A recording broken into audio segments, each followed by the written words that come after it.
Welcome back to our second episode of our new podcast, Inside Trump's Head. I'm Joanna Coles. I'm Michael Wolff. What are we going to be talking about today, Michael? Sex, Money, social climbing, and royalty. The British royal family. There's only the British royal family. Not true, there's the Belgian royal family, the Swedish royal family. If you point them out, otherwise I think they go under the radar. In America, let's put a fine point on this, there's only British royalty. All right, so what we're talking about specifically, sex, money, social climbing, Prince Andrew, let's be specific, and of course his friends Donald Trump and Jeffrey Epstein. Is there anything else? Let's get into it. I'm Joanna Coles. I'm Michael Wolff. And I think nobody has a more original insight into why Donald Trump operates the way he does than Michael Wolff, who's written not one, not two, but 4 biographies. I don't know how you managed him as a subject for 10 years. Did you not think you were going crazy? Well, no, I mean, in his defense, if you're a writer, he's kind of a gift. I mean, and he keeps giving. He does keep giving. He is a larger-than-life character. He is a character that defies expectations. He is... Every day he defies expectations. And he is often, maybe constantly, inexplicable. So if you're a writer, this is a great character. Well, and also... If you're a citizen, that would be another story. Well, and almost if you're a citizen of anywhere in the world, right, you are untouched by Donald Trump. I mean, it's hard to think of anybody who's had global impact as a leader as much as Donald Trump has in the last few years, in living memory. I mean, you can make comparisons, but you're not going to find somebody to compare him to in the modern age. And it's also the unpredictability of it. I mean, part of your period writing about him and your last book, All or Nothing, was about the fallow years when, in fact, he disappeared to some extent from public view. I wouldn't, for a couple of months. I mean, that was he should have been disappeared forever. And as all people who have all former presidents, what happens to them? They basically disappear. He disappeared, really for an incredibly brief period of time and had no intention of going away. So it was just his wilderness was a very short, was like a park, his wilderness. His wilderness was a short little piece of lawn, actually, I think. But also it's almost as if we've forgotten the intervening Biden years. It just feels like the last 10 years have been utterly dominated by Donald Trump. And that the Biden years, I can't even remember them. No, again, and I think whatever you have to say about this guy, I mean, whatever your views are, and we know our views, he's been an incredible success. So one of the things I wanted to talk about again today was this new book that's come out about Prince Andrew, which is rocking the royal family. It's rocking Britain. It is page after page of really remarkable stories, Thai orgies, deep corruption, financial corruption that the Queen somehow colluded with. I mean, it even begins with a startling first line which says that Prince Philip had an affair with Fergie's mum. And I'm talking about the book entitled The Rise and Fall of the House of York. We always think you Brits have had affairs with several people in the same family, yes, and in the royal family, yes. Actually, someone who knows Prince Andrew told me that, and this isn't in the book actually, that because he had sex with a lot of different women, he was also, the one thing he was very careful about was always wearing a condom and always taking the condom with him because it contained royal sperm and he wasn't allowed to leave it anywhere. And I suppose this is true of all celebrities, actually. But he didn't want to leave it somewhere because obviously what a hostage to fortune. Someone could take it, grab a turkey baster and suddenly have a... I'm not going to have this discussion. Okay. I'm going to let Fair. you...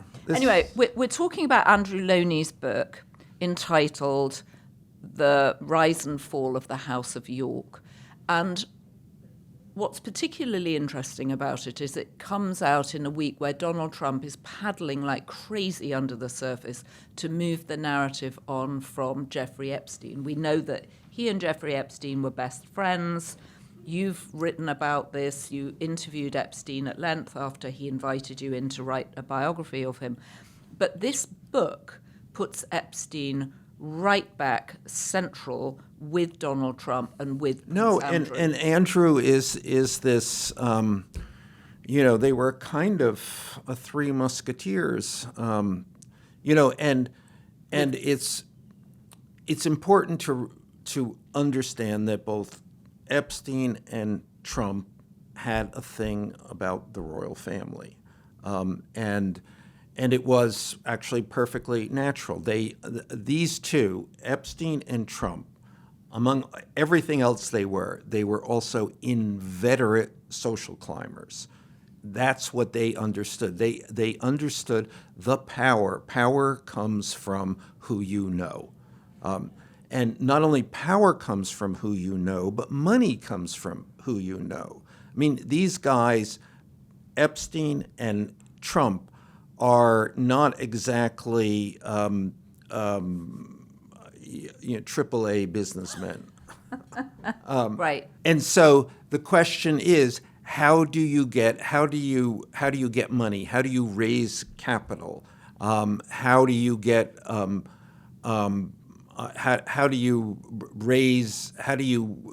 you get loans when you are not debt worthy? Well, and to be fair, in fact, almost all of New York life is like this, right? It's an entire social climb. Everybody in New York, pretty much all the time, is social climbing. Yes. It's a very transactional city. Absolutely. But these two guys were consummate players in the New York as a transactional place, but also in the grift. A lot of people who are social climbing and in a very establishment fashion. These guys are not. These guys are outside of the establishment. They are both outsiders.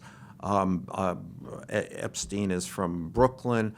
Trump is from Queens. There is nothing fundamentally respectable about either one of them. And neither of them, Jeffrey Epstein taught at Dalton, a very, expensive, elite private school in the city, but he didn't have a degree. Yeah, well, that was part of his grift. And I think that's how he began to see the possibilities of New York life by teaching at the Dalton School. And Epstein was quite charming. People liked being with him.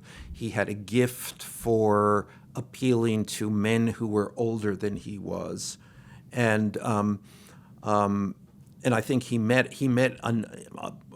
a whole set of parents of his students at Dalton.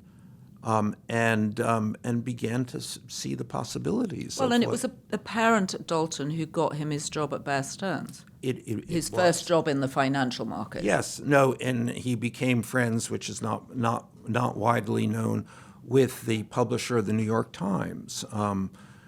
His daughter was one of Epstein's students. Was that Arthur Sulzberger?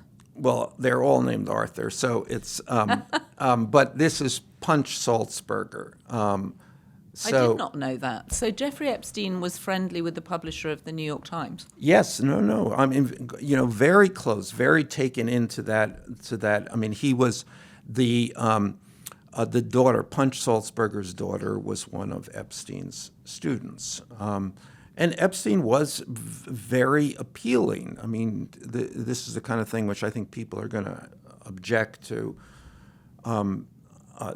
anyone saying, how could he be appealing, this monster? But in fact, what is the reason all of these men of power and influence became his friends or frequented his table? It's because he was appealing. And this is important in the context of the social climbing world. How do you rise up? How do you meet people who can help you? And you got to offer something, and it's partly because you are amenable, you are appealing to people, you are a good conversationalist, and in addition to the fact that people who this is a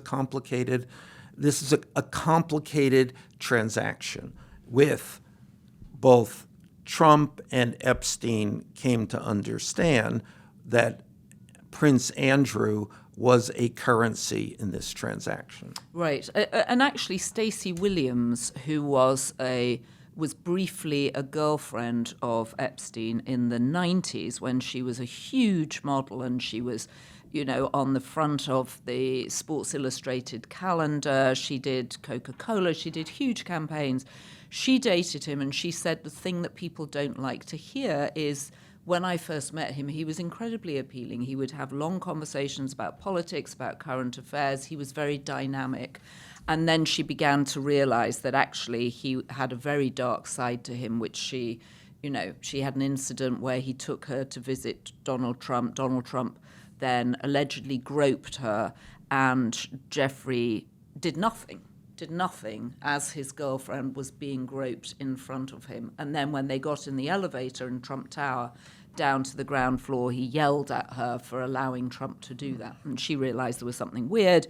She left him, and she hasn't looked back. But she did say the thing that people don't understand about Jeffrey Epstein is he was incredibly appealing the first few times you met him.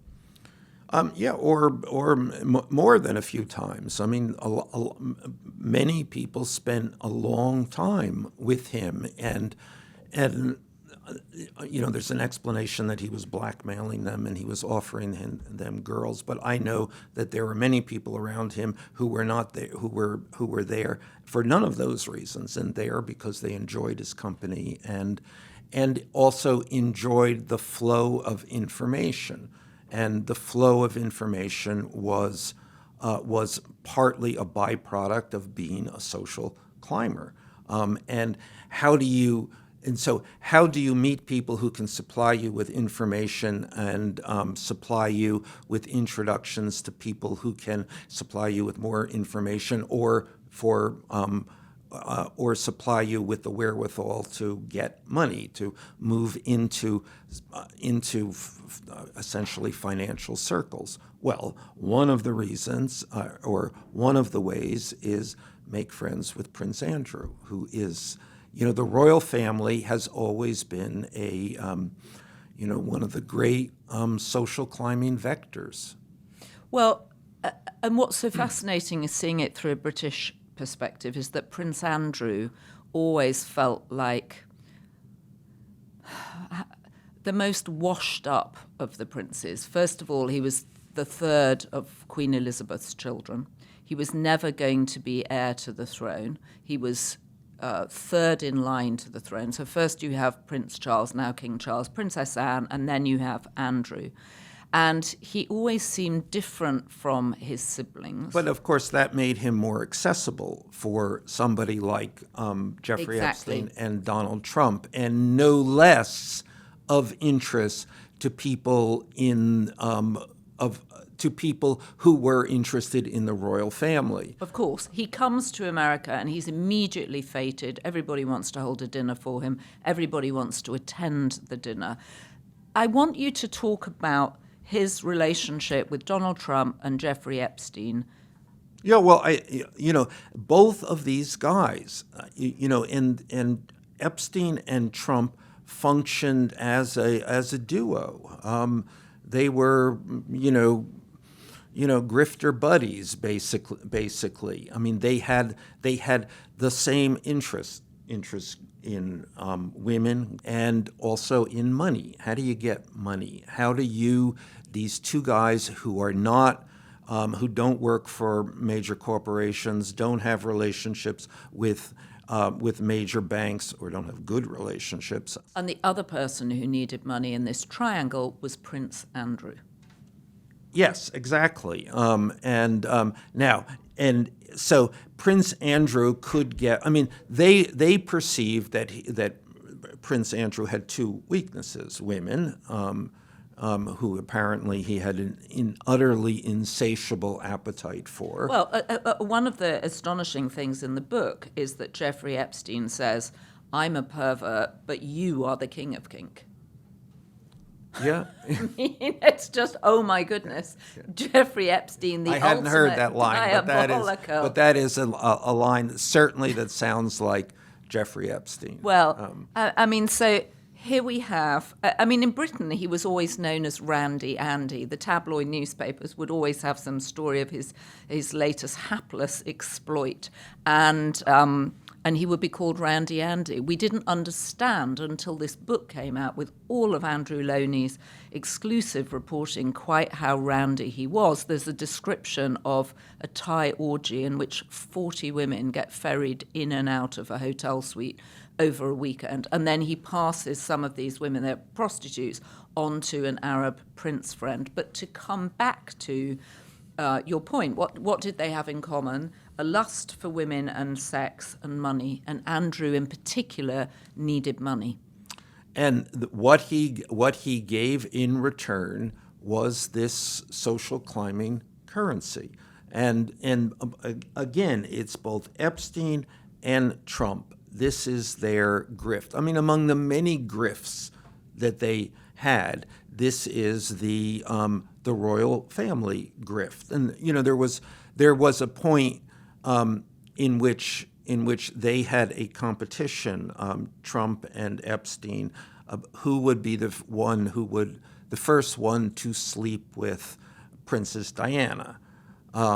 This was and it was about the royal. I mean, they just understood what could you get from these people, both Trump and Epstein. What can you get from somebody is the question you would always ask about anybody. Okay, so I just want to highlight that, ring fence that. Jeffrey Epstein and Donald Trump both wanted to sleep with Diana, and they were both sort of... It was a competition, yes, whether it was a... I knew Donald Trump had reached out to Diana because I think she wrote about that in one of her diaries. I didn't know Jeffrey Epstein had. Yeah, no, and Epstein got... I don't know if this is an official position, that when Diana would go to a function, charitable function, whatever, she could not be, there could not be an empty chair next to her. So Epstein had the job of when whoever was formally sitting next to Diana got up to go to the bathroom or whatever, then Epstein would be the guy who would then warm the chair. He was a chair warmer. Jeffrey Epstein was a chair warmer for Diana. I did not know that. Like one of those people that fills a seat filler at the Oscars, so there cannot be an empty seat when they sweep across the Oscar audience. I did not know that. Do we know what Diana thought of Jeffrey Epstein? We do not. Maybe you know. I don't know because I haven't heard that before. I knew that Donald Trump had pursued her, and I think she found it amusing. And he sent her flowers. I know he sent her a lot of flowers. No, I mean this was part of this. The royal family amused them, it amused them that they had access. They had broken the code there, and they had broken the code. Also, Ghislaine is the important connection here. How did they initially get to the royal family? Through Ghislaine Maxwell, who was deeply connected throughout British society. One of the revelations in the book also is that Ghislaine was sleeping on and off with Andrew and sleeping on and off with Epstein, and Epstein got a great thrill from this. Yeah, I mean, I can't. I never had that conversation with Epstein, but I did have the conversation about the girlfriend that he did share with Trump, and that clearly amused him, and it seemed to amuse Trump also, that they, at the same time, and this is 92, 93, they shared a girlfriend together. I mean, openly, and without apparent friction. So let's bring this back to Donald Trump, which is why we're interested in this. Yeah, and I think it brings it back, the Donald Trump of it all. And I think it's important to realize the life he lived, who this guy is. He has really spent a lot of time editing that life out. I mean, he somehow has managed to become an icon of the evangelical set, while for so long living a life absolutely antithetical to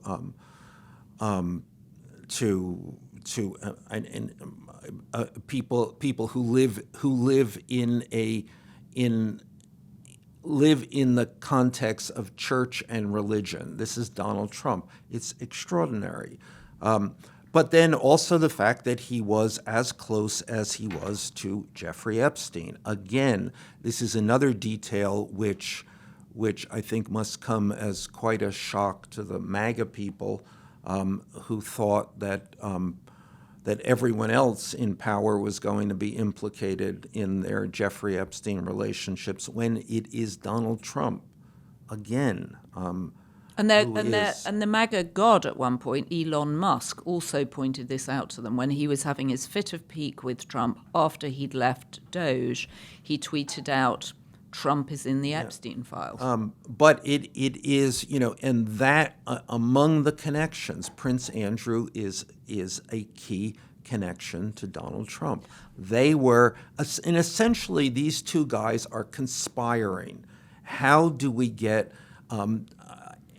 Prince Andrew to do what we want him to do, which is basically introduce us to people who will be of further help to us. And we can the plan is women and money. And one of the things that, of course, Donald Trump is doing now is denying that he really had any relationship with Prince Andrew. And yet, as Andrew Lownie, the author, points out, there is endless photographic evidence. They're playing golf together. They're hanging out together. Yeah, no. I mean, and he is doing the same, of course, with Epstein. The issue on Andrew and why he has to deny that is that it ties him further to Epstein. So this at this moment, again, in the Trump presidency, this is the Epstein moment. Will he get out from under this, or will more and more connections tie him to Epstein and the life they lived together? Well, and I was very interested to see a report this week that Ghislaine Maxwell had approached the Biden administration with dirt on Donald Trump, and they hadn't taken her up on it. And that would have been, from the Biden standpoint, honorable. Of course, if someone, a convicted sex offender, approaches us with information, you would, if you were a reasonable, decent person, reject that. Well, they may also have known that Democrats were also frequent visitors to Jeffrey Epstein's private club. Well, I actually don't think we should go there, because that's not what she was saying. I can give you dirt on Donald Trump, which would have been, if you're Joe Biden or the Democrats in the White House, you would have thought, man, yes, dirt on Donald Trump. Let's take that. Except if you gave it some amount of, I mean, if you're a decent person, you say, no, this is a first thing, how could we ever trust this? And secondly, we have no truck with convicted criminals. Well, we know they're not releasing the grand jury files from the Ghislaine Maxwell case, and now she's sitting in a much more comfortable jail in Texas, where she has a family member, unlike Florida, where she was before.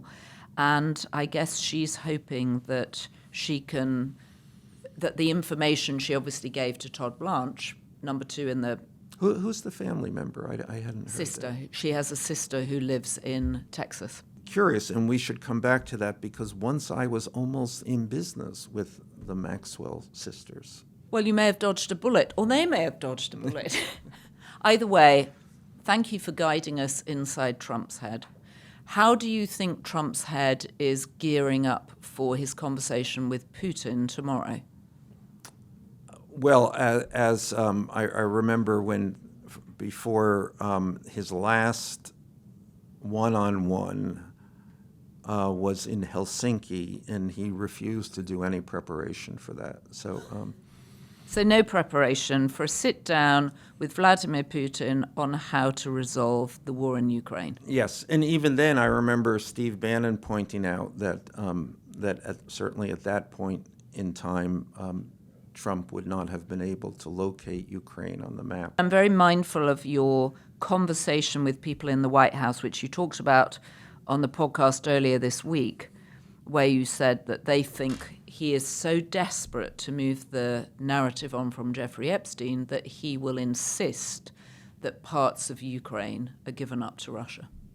Yeah, no, I think Friday, the conversation that he is going to have with Putin in Alaska tomorrow is it's frightening, because basically they will divvy up Ukraine. What a week. What a week. Michael, thank you very much. How did we find our second episode? We're rolling right along, Joanna. We're rolling right along. There's so many strange little caverns and potholes in Trump's head.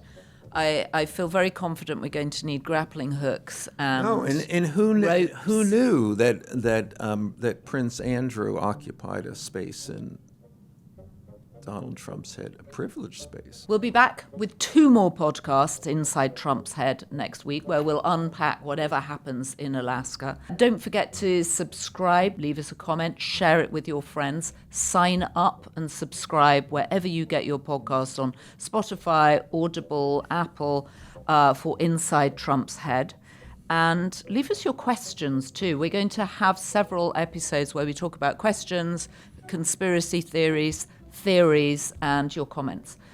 So do you want to thank our producers? Thank you, producers. That's Devon Rogerino and Anna von Ursen, and our editor, Jessie Millwood.